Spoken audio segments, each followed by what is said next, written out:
Welcome back. It looks like got a little colder and fog's coming back. Hopefully it's not all we got to call it, because clouds keep coming and going. There's a little sign back there. It talked about it's still a very sacred place, and I guess it's like going to a church, sacred land. Pretty excited. It's kind of crazy it's turned into this. Yeah, and there's a cliffside here. All right. I just laugh because things always work out, and I don't know how good the volume is when I hold this like here, but there's a song on Iculus.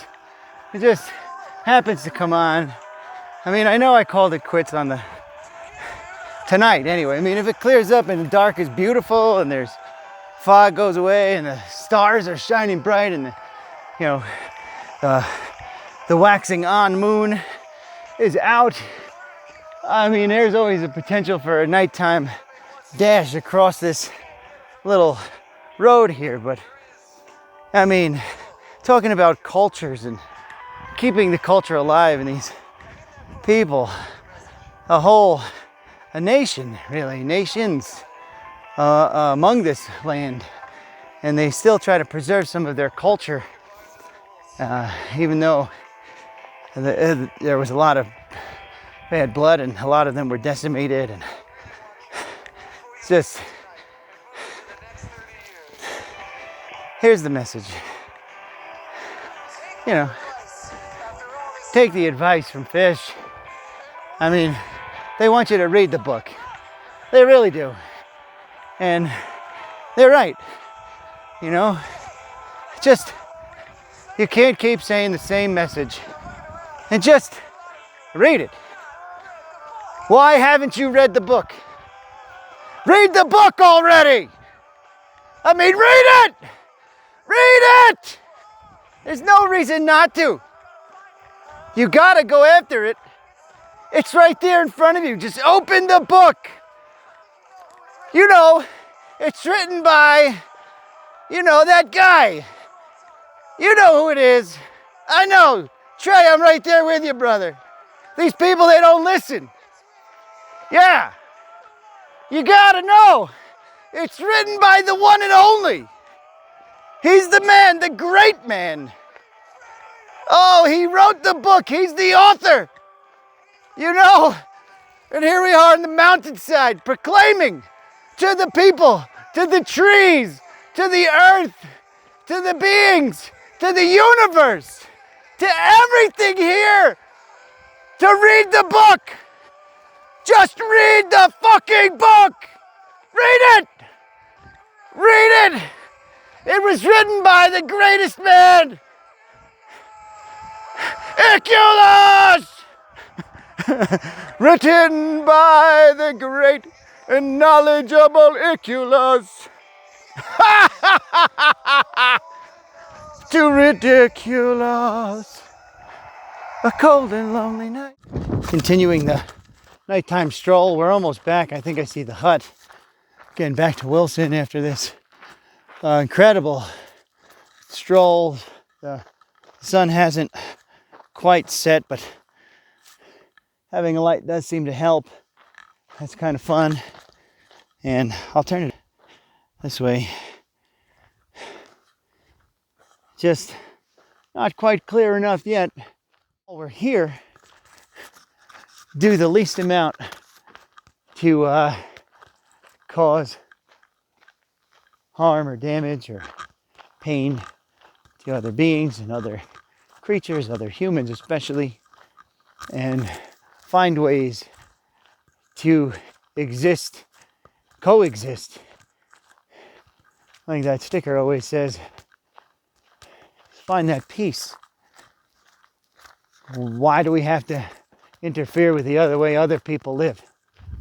And if they're not doing it my way, they're doing it wrong. I'm not sure what way I'm doing it, but I'm trying to stay in the very present moment. Trying not to wander too far forward and back, and find the bliss in this moment. Narrow is the gate. I mean, that gate is pretty big, but I can't go through it. I have to go around for the people gate. And, you know, here we are.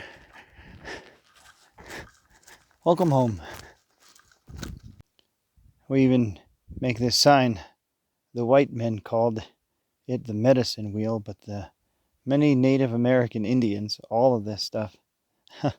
Anyway, the place where the eagle lands is what the tribes would have called this, the nations before. And they say it's a sacred place. A lot of different weather can happen here. Some people believe that the medicine wheel is a vision quest. This one's pretty neat too. Basically says thousands of stone circles are scattered all over the plains here. Over 100 of these circles became known as medicine wheels to the white man, of course. Anyway, this bighorn one is probably the most sacred and well known by the indigenous tribes. Made it to the medicine wheel, as they call it, the eagle's nest, the place where the eagle lands, more specifically all these Americanizations. But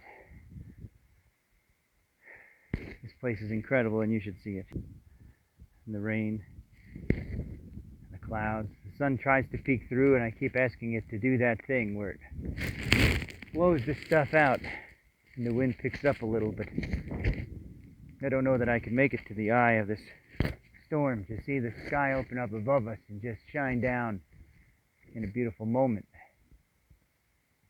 But I am breathing here, breathing in this moment. When I breathe out, I get rid of the past. I breathe it out. This moment here is the only one. And finding that eye of the storm, the eye of the hurricane, being at peace with the moment that's in front of you, and knowing that you are exactly where you should be.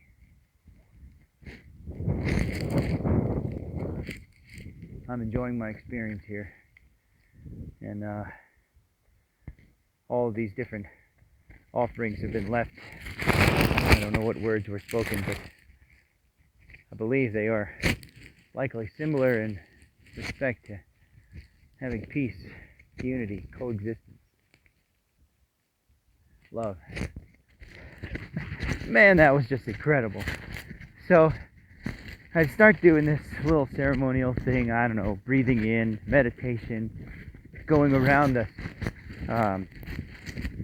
perimeter of the nest and envisioning that which I was talking of and finding the eye of the storm, and I recognized it as a door that swings two ways and energy flows, and saw this golden aura around this spinning tornado right in center of this entire medicine wheel, as they call it, or eagle's nest, as the proper terminology should say, in the place where the eagle lands more properly. And man, that was a pretty cool experience. The journey out here to the medicine wheel was pretty fantastic, and I hate calling it that, but that's what it started as, a project for, and maybe we could all learn. Maybe it's the place where the eagle lands. We visit that place and bring with us a message of compassion, or maybe some of the people were leaving their pain there in the energy field so they can leave feeling much better. And look at this place, huh? You got to use low gear. Cruising. What are we doing? 30. Oh God, it's amazing. Maybe you'll join us on the next adventure.